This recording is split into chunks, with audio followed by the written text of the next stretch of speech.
Hi friends, first time నా channel ఎవరైనా చూస్తే సబ్స్క్రైబ్ చేయండి, లైక్ చేయండి. ఈరోజు మేము దుబ్బ రాజేశ్వర స్వామి టెంపుల్కి వెళ్ళాము. అది పెంబట్ల సారంగాపూర్, జగిత్యాల డిస్టిక్. జగిత్యాలకి 10 కిలోమీటర్ దూరంలో ఉంటుంది. ఇది చాలా ప్రత్యేకమైన దేవాలయము. ఇది స్టార్టింగ్ గజస్తంభము. ఇక్కడ సైడ్కు మెట్లు ఉన్నాయి చూడండి. ఇక్కడ గండ దీపం కూడా పెడతారు పైన.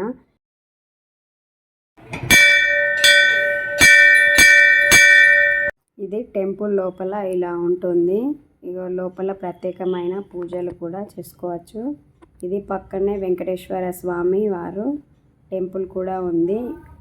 సైడ్కి పద్మావతి దేవి, అలివేలి మంగ, ఇద్దరు దేవతలు కూడా ఉన్నారు.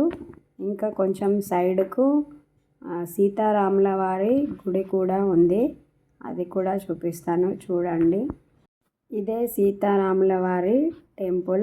ఈ సీతారామ వారి టెంపుల్కి ముందు గరుడ దేవుడి విగ్రహం కూడా ఉంది. చాలా బాగుంది టెంపుల్ చూడడానికి. ఇక్కడ పుట్టి వెంట్రుకలు కూడా తీస్తారు. వేములవాడ దేవస్థానంలో కోళ్ళగలు ఎలా కట్టేస్తారో ఈ టెంపుల్లో కూడా ఆ ఆచారం ఉంది. ఇక్కడ పిల్లలు కాని వాళ్ళు వచ్చి ముడుపులు వేస్తే పిల్లలు అవుతారని నమ్మకం కూడా ఉంది. ఇక్కడ ఆంజనేయ స్వామి, ఇంకా సైడ్కి ఇట్లా విగ్రహాలు కూడా ఉన్నాయి. ఇక్కడ గండ దీపం కూడా ఉంది. ఆ గండ దీపంలో నూనె పోస్తే గండాలన్నీ పోతాయనే నమ్మకం కూడా ఉంది. ఇక్కడ మేము ఆ నూనె పోస్తున్నాము.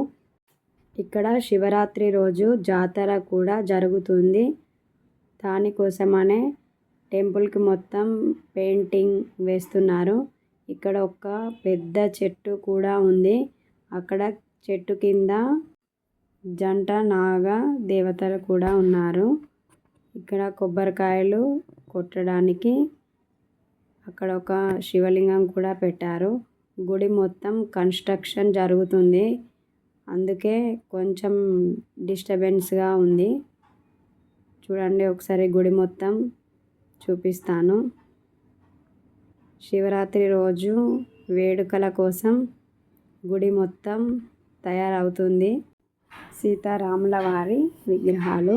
ఇక్కడ మా దర్శనం అయిపోయాక అందరం ఒక దగ్గర కూర్చున్నాము.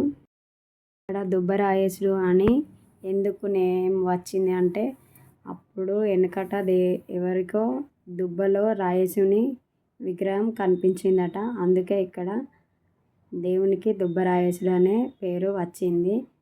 టెంపుల్ మాత్రం బాగుంది. వెళ్ళాలనుకునే వాళ్ళు ఒకసారి విజిట్ అవ్వండి.